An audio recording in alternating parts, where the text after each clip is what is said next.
Roommates bought an old couch for $20, but what they found inside changed their lives forever. Three young roommates, Rays, Kelly, and Lara, had just moved into a small apartment in the Hudson Valley, New York. They had little money, had just finished college, and were trying to furnish their place on a tight budget. One afternoon, they went to a local Salvation Army store. Most of the couches were too big or too expensive, but one old, ugly couch caught their eye. It wasn't pretty, but it only cost $20 and fit through the door. They bought it and carried it home. Later that week, while lounging on the couch, Lara noticed one side felt strange, stiff, almost like something was stuck inside. Out of curiosity, they unzipped a cushion, but what they found was shocking. Inside the cushion, they found a thick envelope.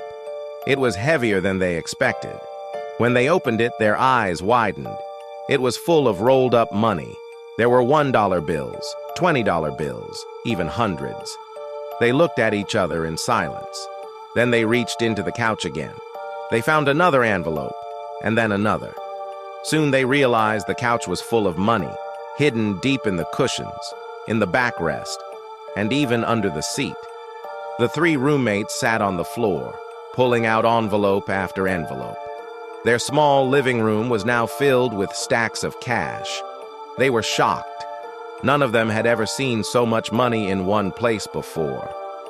After gathering all the bundles, they started counting. The room was quiet as they worked through the piles.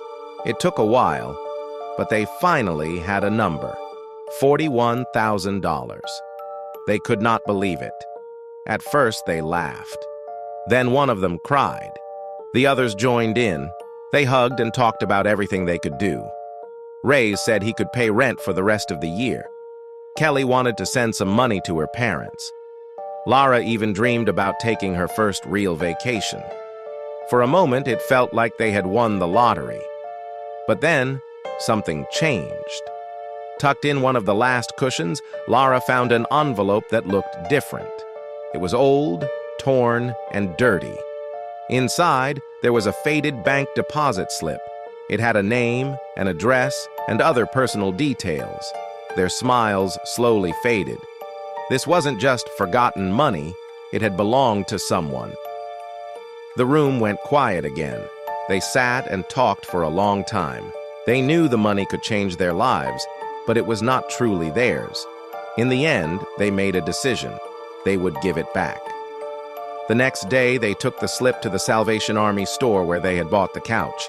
The staff looked into the details and managed to find the owner. The name and address matched an older file. The following day, the roommates drove to the address. The house was small and run down. There were signs on the fence that said, "Beware of dog." For a moment, they weren't sure what kind of person they were about to meet. But then, a kind-looking elderly woman opened the door. She smiled softly when they explained why they had come. She told them that many years ago, she and her husband didn't trust banks. They decided to hide their life savings in the couch, just in case. After her husband passed away and she sold the furniture, she had forgotten all about the money. When the roommates gave her the cash, she couldn't stop crying. She held their hands and thanked them over and over. She didn't just say thank you, she gave them $1,000 as a reward for being honest. It was only a small part of the money, but the roommates felt grateful.